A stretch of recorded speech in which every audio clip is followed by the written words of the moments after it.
ಗಡಿಯಲ್ಲಿ ರಸ್ತೆಗಳು, ಸೇತುವೆಗಳು, ಸುರಂಗದ ಕತೆ ಏನಿತ್ತು, ಏನಾಗಿದೆ ಅಂತ. ಇದು ಭಾರತೀಯ ಹೆಮ್ಮೆ ಪಡಬೇಕಾಗಿರುವಂತಹ ವಿಷಯ. ಬೈನರಿಗಳಲ್ಲಿ ಬದುಕೋದು ಬೇಡ. ಒಬ್ಬ ದೇಶ ಪ್ರೇಮಿಯಾಗಿ ಹೆಮ್ಮೆ ಪಡಬೇಕಾಗಿರುವಂತಹ ವಿಷಯ ಇದು. ಪ್ರತಿ ಭಾರತೀಯನು ಸಂತೋಷ ಪಡಬೇಕಾಗಿರುವಂತಹ ವಿಷಯ.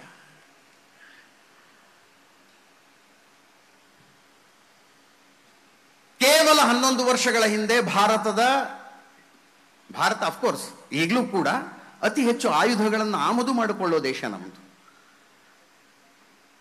ಸಣ್ಣ ಪುಟ್ಟ ಅದು ಇದು ಸಣ್ಣ ಪುಟ್ಟ ಎಕ್ಸ್ಪೋರ್ಟ್ಸ್.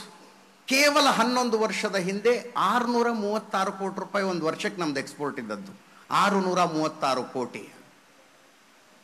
ಕಳೆದ ವರ್ಷ 26,000 ಕೋಟಿಯ ಡಿಫೆನ್ಸ್ ಎಕ್ಸ್ಪೋರ್ಟ್ ಭಾರತ ಮಾಡಿದೆ.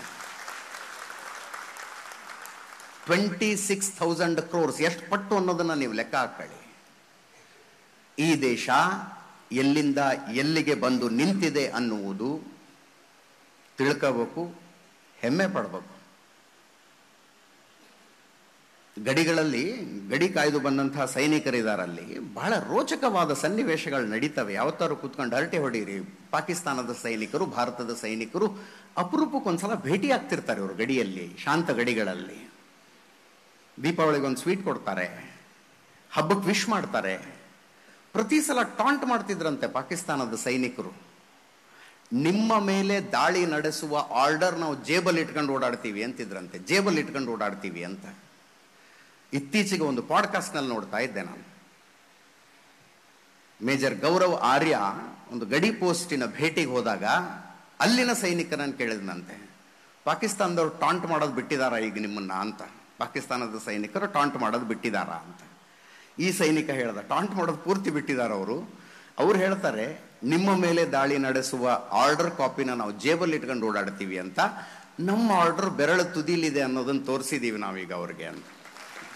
ಬೆರಳ ತುದಿಯಲ್ಲಿದೆ. ಮೇಜರ್ ಗೌರವ್ ಆರ್ಯ ತಮ್ಮ ಪಾಡ್ಕಾಸ್ಟ್ನಲ್ಲಿ ಹೇಳ್ತಾ ಇದ್ದಂತಹ ಮಾತಿದು.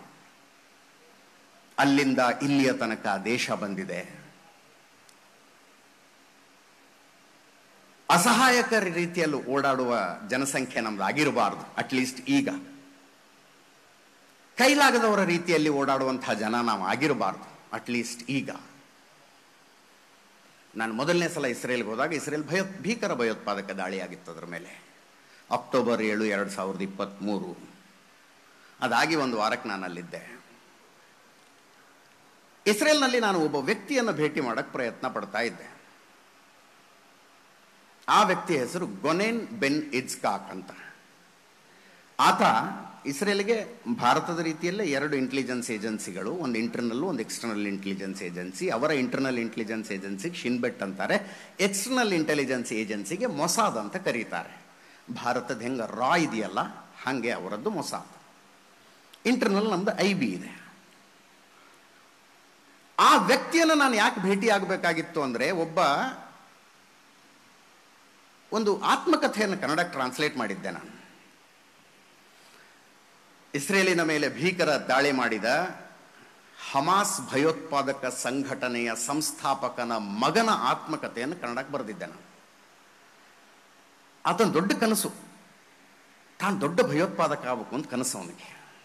ಇಸ್ರೇಲ್ ಮೇಲೆ ದಾಳಿ ಮಾಡಬೇಕು ಅಂತ. ಆತ ಒಂದು ಆಟೋಮೆಟಿಕ್ ವೆಪನ್ ತಗತಾನೆ, ಇಸ್ರೇಲಿಗರ ಅರೆಸ್ಟ್ ಮಾಡ್ತಾರೆ. ಅದೇನೇನೋ ಆಗಿ ಆತನ ಮೈಂಡ್ ಪೂರ್ತಿ ಚೇಂಜ್ ಆಗಿ ಆತ ಇಸ್ರೇಲಿಗೆ ಮಾಹಿತಿ ಕೊಡೋಕೆ ಶುರು ಮಾಡ್ತಾನೆ, ಅಲ್ಲಿ ಭಯೋತ್ಪಾದಕ ದಾಳಿ ಆಗತ್ತೆ ನೋಡಿ, ಅದಾಗತ್ತೆ ನೋಡಿ ಅಂತ. ಆಮೇಲೆ ಆತ ಈಗ ಪೊಲಿಟಿಕಲ್ ಅಸೈಲಮ್ ತಗೊಂಡು ಅಮೇರಿಕದಲ್ಲಿ ಇದ್ದಾನೆ ಆ ವ್ಯಕ್ತಿ.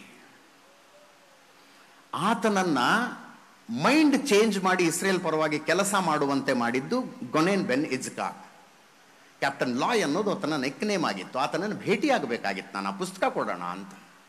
ಅದರ ಜೊತೆಗೆ ಒಂದು ಪ್ರಶ್ನೆ ಕೇಳಬೇಕಾಗಿತ್ತು. ಇಷ್ಟು ಒಳ್ಳೆ ಇಂಟೆಲಿಜೆನ್ಸ್ ಇಟ್ಕೊಂಡು ಎಲ್ಲ ಇಟ್ಕೊಂಡು ನಿಮ್ಮ ಮೇಲೆ ಭಯೋತ್ಪಾದಕರು ಇಂಥ ದಾಳಿ ಮಾಡಿದರೆ ನಿಮಗೆ ಗೊತ್ತೇ ಆಗಲಿಲ್ವಾ ಅಂತ. 1200 ಜನ ಸತ್ತೋದ್ರ ಅವತ್ತು. 1200 ಜನ ಒಂದೇ ಒಂದು ಭಯೋತ್ಪಾದಕ ದಾಳಿಯಲ್ಲಿ. 6000 ಟೆರರಿಸ್ಟ್ಗಳು ಏಕಕಾಲದಲ್ಲಿ ದಾಳಿ ಮಾಡಿದ್ರು ಇಸ್ರೇಲ್ ಮೇಲೆ.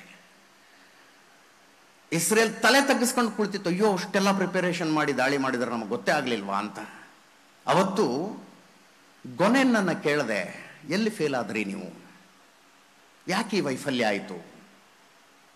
ಗೊನೆನ್ ಹೇಳಿದ್ರು, ಎಸ್ ವಿ ಹ್ಯಾವ್ ಫೇಲ್ಡ್, ರಾ ಈಸ್ ದ ನ್ಯೂ ಮೊಸಾದ್ ಅಂತ ಹೇಳಿದ್ರು. ನಿಮ್ಮ ದೇಶದ ಎಕ್ಸ್ಟರ್ನಲ್ ಇಂಟೆಲಿಜೆನ್ಸ್ ಸರ್ವಿಸ್ ಇದೆಯಲ್ಲ, ಅದು ಈಗ ನಮ್ಮಂತೆ ಕೆಲಸ ಮಾಡ್ತಾ ಇದೆ. ನಾವು ಕೆಲಸ ಮಾಡೋದು ಬಿಟ್ಟಿದ್ದಕ್ಕಾಗಿ ಇಂಥ ದಾಳಿ ನಮ್ಮ ಮೇಲೆ ನಡೀತು ಅಂತ. ಬಹಳಷ್ಟು ಜನ ಬಿಡಿ ಬಿಡಿ ಸುದ್ದಿಗಳು ಬಂದಿರುವ ಕಾರಣಕ್ಕಾಗಿ ನಿಮಗೆ ಈ ಡಾಟ್ಸ್ ಕನೆಕ್ಟ್ ಮಾಡಿರೋದಿಲ್ಲ. ನಾನೇ ನ್ಯೂಸ್ ಅವರ್ನಲ್ಲಿ 10 ಸಲ ಕಥೆಗಳನ್ನು ಹೇಳಿದ್ದೀನಿ. ಅಪರಿಚಿತ ಬಂದೂಕುಧಾರಿಗಳು, ಅಪರಿಚಿತ ಬಂದೂಕುಧಾರಿಗಳು. ಅವ್ರು ಯಾರನ್ನೂ ಇಲ್ಲಿ ಕರೆಸಿ ಸನ್ಮಾನ ಮಾಡೋದಕ್ಕಾಗೋದಿಲ್ರಿ. ಅಪರಿಚಿತ ಬಂದೂಕುಧಾರಿಗಳು ಅಂತ ಏನೋ ಒಂದು ಪ್ರತಿಮೆನೋ ಏನೋ ಒಂದು ಹಿಂಗೇನೋ ಮಾಡಿಟ್ಟು ಅದಕ್ಕೂ ಒಂದು ಸನ್ಮಾನ ಮಾಡಬೇಕಾಗಿದೆ. ಕಳೆದ ವರ್ಷದಿಂದ ಇಲ್ಲಿ ತನಕ ಭಾರತಕ್ಕೆ ಬೇಕಾಗಿದ್ದ ಮೋಸ್ಟ್ ವಾಂಟೆಡ್ 18 ಭಯೋತ್ಪಾದಕರ ಪೈಕಿ 12 ಜನರನ್ನ ಪಾಕಿಸ್ತಾನದಲ್ಲಿ ಅಪರಿಚಿತ ಬಂದೂಕುಧಾರಿಗಳು ಹೊಡೆದಾಕಿದ್ದಾರೆ. ಭಾರತ ಮಾಡ್ತಿಲ್ಲ, ನಮಗೆ ಗೊತ್ತಿಲ್ಲ ಅದು ಯಾರು, ಅವ್ರ ಮೇಲೆ ಏನ್ ದ್ವೇಷ ಇದೆಯೋ ಗೊತ್ತಿಲ್ಲ ನನಗೆ. ಯಾರೋ ಹೊಡಿತಿದ್ದಾರೆ ಅವರನ್ನ.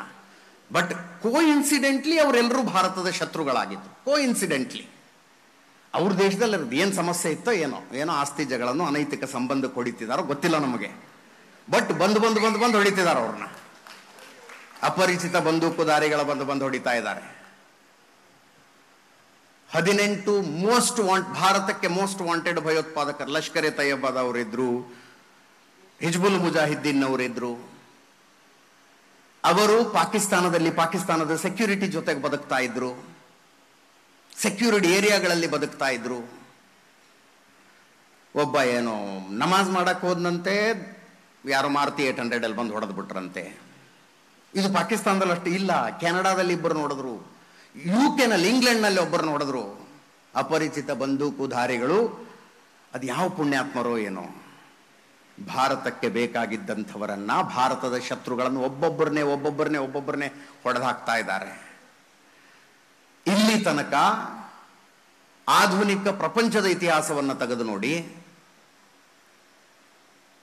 ತನಗೆ ಒಂದು ಅಪಾಯ ಎಲ್ಲಿಂದಲೋ ಬರ್ತಾ ಇದೆ ಅಂತ ಅನ್ನಿಸಿದಾಗ ಆ ಜಾಗಕ್ಕೆ ಹೋಗಿ ಆ ಅಪಾಯವನ್ನ ನ್ಯೂಟ್ರಲೈಸ್ ಮಾಡ್ತಾ ಇದ್ದದ್ದು ಇಸ್ರೇಲ್ ಮಾತ್ರ. ಇಸ್ರೇಲ್ ಒಂದೇ ಮಾಡ್ಕೊಂಡು ಬಂದಿದೆ ಪ್ರಪಂಚದ ಇತಿಹಾಸದಲ್ಲಿ. ಪ್ರಪಂಚದ ಯಾವುದೋ ಮೂಲೆಯಲ್ಲಿ ತನ್ನ ವಿರುದ್ಧ ಏನೋ ನಡೀತಾ ಇದೆ, ಏನೋ ಒಂದು ಆಗ್ತಾ ಇದೆ, ಆಂಟಿಸಿಪೇಟ್ ಮಾಡಿ ಅಲ್ಲಿಗೆ ಹೋಗಿ ಅದನ್ನ ನ್ಯೂಟ್ರಲೈಸ್ ಮಾಡಿ ಬರ್ತಾ ಇದ್ರು ವಾಪಸ್. ಇಸ್ರೇಲ್ ಮಾತ್ರ ಮಾಡ್ತಾ ಇತ್ತು ಅದನ್ನ. ತನ್ನ ನೆಲದಲ್ಲಿ ರಕ್ತ ಹರಿಸಿದವರನ್ನ ಹುಡುಕಿಕೊಂಡು ಹೋಗಿ ಅವ್ರು ಎಲ್ಲಿದ್ದಾರೋ ಅಲ್ಲೇ ಹೊಡೆದು ಬರುವ ಕೆಲಸವನ್ನ ಅಮೆರಿಕ ಮತ್ತು ಇಸ್ರೇಲ್ಗಳು ಎರಡೇ ಈ ಪ್ರಪಂಚದಲ್ಲಿ ಮಾಡ್ತಾ ಬಂದಿದ್ದು ಇಲ್ಲಿ ತನಕ. ಈಗ ಅಪರಿಚಿತ ಬಂದೂಕುಧಾರಿಗಳು ಏನೋ ಮಾಡ್ತಿದ್ದಾರೆ, ಭಾರತ ಮಾಡ್ತಿದೆ ಅಂತ ನಾವು ಹೇಳೋದು ಬೇಡ. ಅಪರಿಚಿತ ಬಂದೂಕುಧಾರಿಗಳು ಏನೋ ಮಾಡ್ತಿದ್ದಾರೆ. ನಮ್ಮ ಮಕ್ಕಳ ಭವಿಷ್ಯ ಮತ್ತಷ್ಟು ಸುಭದ್ರ ಅಂತ ನನಗನ್ನಿಸ್ತಾ ಇರೋದು ಆ ಬೆಳವಣಿಗೆಗಳನ್ನು ನೋಡಿದಾಗ.